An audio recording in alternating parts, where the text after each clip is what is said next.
तो hello guys, कैसे हैं आप लोग। आशा करते हैं आप लोग बहुत ज़्यादा बढ़िया होंगे। आप लोगों के प्यार और सपोर्ट से हम लोग भी काफ़ी ज़्यादा अच्छा। और जैसा कि आपने थंबनेल में ही देख लिया होगा कि आज का टॉपिक क्या है। बहुत दिन के बाद राहुल भाई फिर से टारगेट वाली कॉल सेंटर के इंटरव्यू का लाया है डिटेल, क्योंकि आप ही में से किसी एक भाई ने कमेंट कर दिया था हमारे चैनल पर, ठीक है, कि भैया कि आपने अभी तक इंटरव्यू का वीडियो नहीं लाया है कॉल सेंटर का। तो सोचे चलो लाते हैं, और 10th 12th ग्रेजुएशन तक की लाएंगे, ठीक है। तो फिलहाल ये वीडियो मैं 10th के बारे में बता रहा हूँ, इसके बाद आएगा 12th के बाद, उसके बाद आएगा ग्रेजुएशन का इंटरव्यू, है कि नहीं। तो एक कॉल सेंटर के बारे में बताने वाला हूँ, ठीक है। उससे पहले बता दूँ, अगर जो आप लोग हमारे ब्लॉग्स वगैरह देखने में इंटरेस्टेड हो तो हमारे ब्लॉग वाले चैनल पर पहुँच जाइए, जिसका नाम है राहुल जेकर लव स्टोरी। उस पर आप देख सकते हैं हमारी दिनचर्या वगैरह। इससे ज़्यादा सब्सक्राइबर, इससे 10 गुना से भी ऊपर है उस पर, तो उस पर सपोर्ट कीजिए। इस पर तो 1600 हुआ है, उससे 17,000 प्लस है, तो उस पर आप लोग भी सपोर्ट दिखाइएगा और वीडियोस उस पर भी देखिएगा हमारी दिनचर्या वगैरह कैसी रहती है, ठीक है।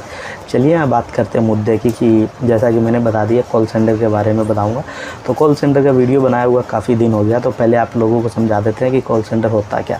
तो कॉल सेंटर जो होता है मेरे भाई, कॉलिंग का जॉब इसे कह सकते हो। टेली कॉलिंग भी बहुत कोई कहता है, कॉल सेंटर भी कहता है। कॉलिंग का जॉब इसको कहते हैं, मतलब इसमें जो है आपको कस्टमर को या तो खुद से कॉल करने होंगे या तो उनका कॉल आएगा। मतलब अगर जो आपको टारगेट वाला कॉल है तब तो आप खुद से करोगे, विदाउट टारगेट है तो उधर से आएगा।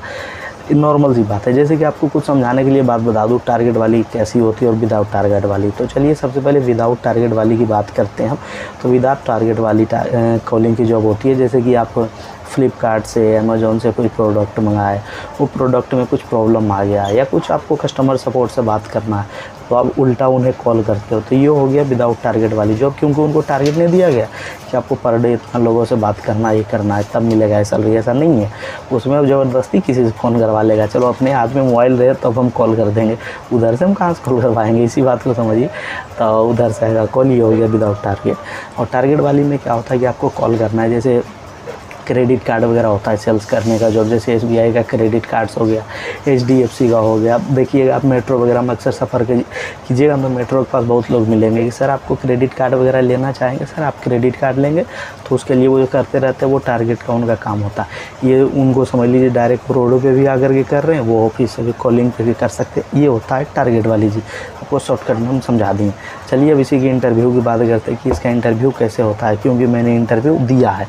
तो सबसे पहले टारगेट वाली कॉल समझा दी होता कैसा है, उसके बाद इंटरव्यू की बात करेंगे। तो 10th पास में जाओगे तो 10th के ही बराबर इंटरव्यू लेगी। सबसे पहले ये समझ लीजिए, पहला जो चलता है इंट्रोडक्शन राउंड चलता है, आपके बारे में पूछते हैं कि से समथिंग अबाउट यू, मतलब आप अपने बारे में कुछ बताइए, आप करते क्या हैं, या फ्रेशर हैं या एक्सपीरियंस, जो भी आप अपने बारे में बताइए।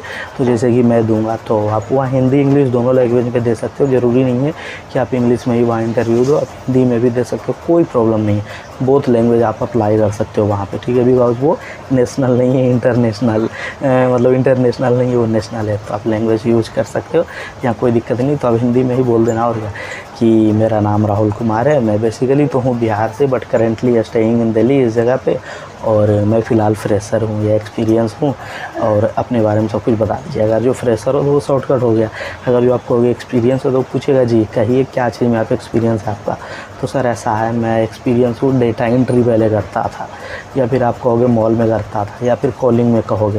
तो कॉलिंग में कहोगे तो उसके लिए ये इंटरव्यू, ये एक्सपीरियंस होना उनके लिए काम की बात है कि हाँ इसके कारण आपकी सैलरी बढ़ सकती है कि आप एक्सपीरियंस हो कॉलिंग का, ना कि डेटा एंट्री हो गया, मॉल का हो गया। क्योंकि देखिए कॉलिंग की फील्ड में आपको कॉलिंग का एक्सपीरियंस का काम है, जैसे कि आपका दुकान है, होटल है खाना बनाने का, ठीक है, और आपको इंटरव्यू है, एक्सपीरियंस है कॉलिंग करने का, ठीक है, तो आपको खाना बना करके देना है, आप वहाँ शेफ़ का जॉब करोगे, कॉलिंग का नहीं। तो आपको खाना बनाने का एक्सपीरियंस रहेगा, उसका वहाँ फ़ायदा मिल सकता है, नॉर्मल सी बात समझिए। तो हाँ कॉलिंग का एक्सपीरियंस रहेगा तो वहाँ उससे फ़ायदा मिल जाएगा। वो पूछेगा कि क्या सैलरी थी वहाँ पे, तो आप ये बताओगे, फिर कहेगा ठीक है आप अपना सैलरी स्लिप दिखाइए। इसीलिए मैं बार बार हर एक वीडियो में कहता हूँ झूठ मूठ नहीं लिखा देगा कि हम एक्सपीरियंस है या फ्रेशर है, कुछ भी झूठ नहीं है। एक्सपीरियंस आँख बंद करके लिखा दीजिए नहीं। अगर जो आपके पास सैलरी स्लिप वगैरह भी नहीं है तो भी लिखा दो फ्रेशर हुआ, ठीक है, क्योंकि ऐसे में इंटरव्यू बढ़िया दोगे ना, विदाउट एक्सपीरियंस लिखाया हुआ इंटरव्यू बहुत बढ़िया रहेगा। तो फ्रेशर को भी बहुत ज़्यादा सैलरी दे देता है, ठीक है। कॉल सेंटर में तो पैसा की कोई कमी ही नहीं है, वो एक फिक्स अमाउंट वो सैलरी कर देते हैं, बाकी आप इतना इंसेंटिव कमाओगे कि पूछो ही मत। टारगेट वाली में एक चीज़ है, कॉलिंग की जॉब में एक चीज़ है कि पैसा बहुत है भाई, ठीक है। तो ये राउंड तो हो जाएगा। उसके बाद वो पूछेगा आप दिल्ली मेट्रो के बारे में बताइए। आप जहाँ से भी वहाँ के बारे में कुछ पूछ लेगा तो वो जानकारी ले लेना, ठीक है। दिल्ली में मेट्रो बहुत चलता है इसलिए मेट्रो के बारे में पूछता है, और मैं इसमें बहुत लड़खड़ाया हूँ, मैं कुछ नहीं बता पाया था, पर फिर भी जॉब लग गई थी मेरी, क्योंकि और सारे जो सवाल उन्होंने पूछा था उनका मैंने बिल्कुल काउंटर किया, एकदम क्लियर कट टू कट जवाब दिया था। बट हाँ, दिल्ली मेट्रो के बारे में बताने में कंफ्यूज हो गया। उसके बाद वो पूछ सकते हैं कि भाई शुड बी हायर यू, मतलब हम लोग आपको हायर क्यों करें। तब बताइएगा कि सर मैं इस कंपनी का लायक हूँ, जो रिक्वायरमेंट चाहिए इस कंपनी वो मैं फुलफ़िल कर सकता हूँ, and it will be the best opportunity for me to work in this company and explore my potential, मतलब अपने आप को यहाँ एक्सप्लोर कर सकता हूँ आपकी कंपनी में जॉब करके, ये भी बता सकते हो। लेकिन हाँ, ये इंटरव्यू, कॉलिंग का इंटरव्यू लगता है सबसे टफ लेता है, क्योंकि वो पहले ही समझ जाता है ये बंदा टिकेगा कि नहीं टिका, क्योंकि कॉलिंग में हर कोई नहीं टिक पाता, ये बात बिल्कुल सही है। 2 दिन 4 दिन 10 दिन करता है, भाग जाता है, इसीलिए वो एकदम पहले ही समझ लेता है ये मेरे कंपनी में टिक सकता है या नहीं, उसे ही वो लेगा। फालतू आदमी बिल्कुल वो नहीं लेगा, इसीलिए वो टफ इंटरव्यू रहता है, क्योंकि उसको अगर जो आप करेक्ट कर गए तो आपके अंदर दम खम है, आप टिक सकते हैं। अगर जो वहाँ टिक गए ना, कॉलिंग का एक्सपीरियंस ले लिए ना राजा बाबू, तो लाइफ सेट हो जाएगी आपकी, ऐसा है। क्योंकि आपको कम्युनिकेशन आ जाएगा, कैसे लोगों से बात करना, बिना मिले कस्टमर को कैसे इंप्रेस करना, ये सब चीज़ आप सीख जाओगे। पूछेंगे आपकी सैलरी एक्सपेक्टेशंस क्या है, तो आप डायरेक्ट कह देना as per the company norms, जैसा कंपनी के नॉर्म्स के हिसाब से वो दे सकते हैं। बट फिर भी पूछेगा कि फिर भी बताइए, तो बोला कोई बात नहीं सर, कंपनी नॉर्म्स के हिसाब से दे दीजिए। अगर जो आप एक्सपीरियंस हो तब तो आप कहोगे कि सर वहाँ मैं करता था 17,000 में, तो यहाँ मेरे को 18,000 कम से कम दिया जाए, क्योंकि वहाँ मैं छोड़ा हूँ इसमें आने के लिए, तो उतना ज़्यादा मिलेगा तभी नहीं, या तो 17 का 17 मिले तो कर लोगे, बट 17 से कम मिलेगा तो बिल्कुल नहीं कर पाओगे। तो हाँ, उनको लगेगा कि इसका एक्सपीरियंस जो है बिल्कुल सही है, इसको ये सैलरी देनी चाहिए, तो वो बिल्कुल देगा और बिल्कुल वो जॉब लगा लेगा आपकी। लेकिन हाँ, उसको मतलब उनकी रिक्वायरमेंट को आप फुलफ़िल कर रहे हो, तो ऐसा नहीं है कि आलतू फालतू को फिर भी दे देगा इतना सैलरी, ऐसा नहीं है भाई, क्योंकि वो कमाएगा तभी वो आपको देगा। 17,000 आपको दे रहा है ना, तो 17,000 उसको भी प्रॉफिट भरनी होगी अपने पॉकेट में, ताकि वो भी बिजली तो ये वगैरह वगैरह चाय वाय जो आपको पीते हैं उसका भी वो खर्चा निकालेंगे ना भाई, तो इसलिए वो देखेंगे आप में वो टैलेंट है तभी वो देगा वो पैसा। उसके बाद बहुत सारे कंपनीज़ में होते हैं कि जैसे कि अगर जो फ्रेशर हो या एक्सपीरियंस हो, जो भी हो, कॉलिंग के लाइन में 2 दिन कम से कम ट्रेनिंग चलता है, 2 से 3 दिन, ठीक है। तो ट्रेनिंग का बहुत सारा कंपनी जो है पैसा भी दे देता है। जैसे कि मैं एक जगह ट्रेनिंग किया कॉलिंग का जॉब में, तो उसमें पहले ही बता दिया गया था जो 2 दिन आपका ट्रेनिंग चलेगा, 3 दिन, उसका पैसा हम नहीं जोड़ेंगे आपके सैलरी में। जिस दिन से आप ज्वाइनिंग कर लोगे उस दिन से आपको सैलरी बनेगा। ऐसा नहीं है कि जिस दिन से आपकी ट्रेनिंग हो गई चालू उस दिन से बनेगा। इसलिए आप ये सवाल पहले ही पूछ लीजिएगा कि सर सैलरी मेरा कब से बनेगा ट्रेनिंग, क्योंकि वो लास्ट में पूछेगा कि आप कुछ पूछना चाहेंगे तो बता देना कि सर ये ऐसा है, मुझे ये जानना है कि ट्रेनिंग के लिए टाइम वाला वो पैसा मिलेगा या नहीं मिलेगा, या फिर जब से ज्वाइन मैं करूँगा वो पैसा मिलेगा, ये पूछ लीजिएगा।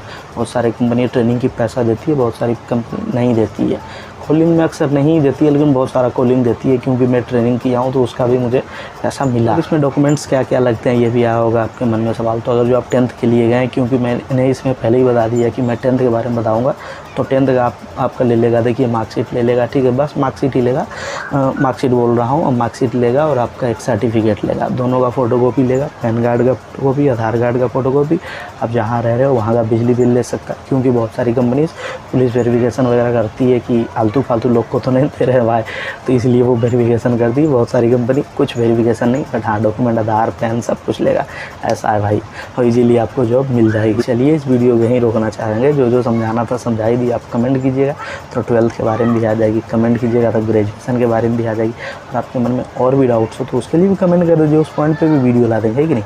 बाकी इस वीडियो को यहीं रोकना चाहेंगे, देख करके कैसा लगा बताइए, अच्छा लगा तो लाइक करिए, और अच्छा लगा कमेंट करिए, और अच्छा लगा शेयर कीजिए, और अच्छा लगा सब्सक्राइब करके यहाँ पे सपोर्ट करिए अपने प्यारे भाई राहुल जहर को। देखो तो ब्लॉग्स वाला चैनल पे 17,500 सब्सक्राइबर, इस पे 1600, क्या सपोर्ट है भाई, थोड़ा सा सपोर्ट बढ़ाइए। अब चैनल मोनेटाइज हो गया तो थोड़ा अर्निंग तभी न होगा भाई, व्यूज़ कमाएगा तो अर्निंग कहाँ से होगा, इसलिए सपोर्ट कीजिए। चलिए जय हिंद दोस्तों, मिलेंगे किसी और